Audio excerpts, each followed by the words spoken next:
Afrique d'aujourd'hui, c'est un voyage dans une Afrique séduisante à travers différents personnages aux cultures, langages et mentalités aussi étonnants que divers.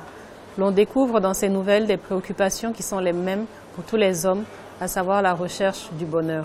De petites histoires vraies au vocabulaire simple et accessible qui montrent l'Afrique plurielle, cosmopolite et captivante. On ne fait pas d'omelette sans casser des œufs. Dans toutes leurs relations, l'on doit faire des concessions car les hommes, avec grand H, sont complémentaires et dépendants malgré leurs différences. Ils font des sacrifices et prennent des risques pour être heureux. Mais le bonheur tient souvent à très peu de choses, comme passer du temps avec un être cher ou se soulager après une heure de souffrance aux toilettes. Bonjour, je suis Awaba, auteure, scénariste, écrivain, communicante aussi.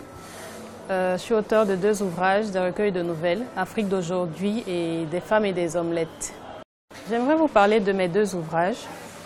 Donc le premier c'est Afrique d'aujourd'hui parce que c'est un voyage à travers l'Afrique où on visite différentes populations, différentes cultures, différents paysages, mentalités, même façon de parler. C'est-à-dire comme le Nouchi en Côte d'Ivoire, on a d'autres langages aussi de la rue dans d'autres pays, de l'Afrique de l'Ouest, de l'Afrique du Nord, de l'Afrique centrale.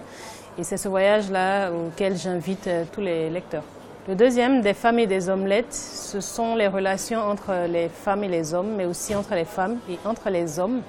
Relations amicales, relations fraternelles, relations professionnelles, toutes les relations qui sont parfois conflictuelles mais qui sont indispensables pour la recherche du bonheur et de l'épanouissement. Le livre est un exutoire, donc ce sont tous les sujets qui me touchent directement ou indirectement, donc ce qui touche à mon entourage, à des personnes que je connais, des histoires que j'ai plus ou moins vécues à travers des personnes qui me sont proches ou pas. Donc ce sont des sujets comme la drogue qui revient très souvent dans la plupart de mes histoires, l'excision, la polygamie, les relations entre les hommes et les femmes. Donc autant de sujets sensibles que je traite avec beaucoup d'humour, parfois avec beaucoup d'émotion aussi. Donc ce sont des ouvrages vraiment à thème qui devraient toucher tout le monde. Il y a énormément de messages qui sont véhiculés dans mes ouvrages. Le message principal, c'est que tout peut arriver à tout le monde.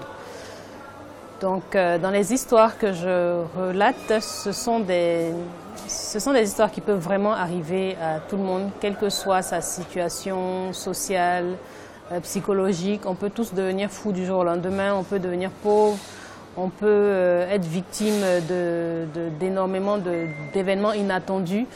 Donc c'est de prendre conscience du fait que ça peut nous arriver. Si ça nous arrivait à nous, comment est-ce qu'on réagirait? Si ça arrivait à quelqu'un de proche, comment est-ce qu'on devrait réagir? C'est une façon de conscientiser les personnes. Je ne donne pas forcément de solutions ni de leçons parce que je ne suis pas omnisciente. Donc je mets en avant un certain nombre de situations et j'espère que le lecteur pourra prendre conscience du fait que tout peut arriver dans la vie. Malheureusement, je ne suis pas écrivain à plein temps, donc j'ai énormément d'activités qui font que je suis sur mon 3e ouvrage depuis plus de 2 ans maintenant. C'est un roman cette fois-ci, comparé aux 2 recueils de nouvelles que j'ai déjà publiés. J'espère le finir cette année, je le dis chaque fois à mes lecteurs que je rencontre, mais promis, je fais tout pour que cette fois-ci, ce livre-là sorte cette année. Parallèlement, j'écris pour une série télé qui devrait sortir aussi, pas cette année, mais en tout cas très bientôt.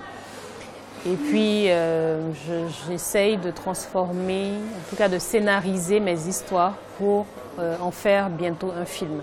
Donc, tous ces projets parallèles, en plus de mon activité principale dans la communication, font que malheureusement, mon 3e livre est en projet, il va sortir, promis.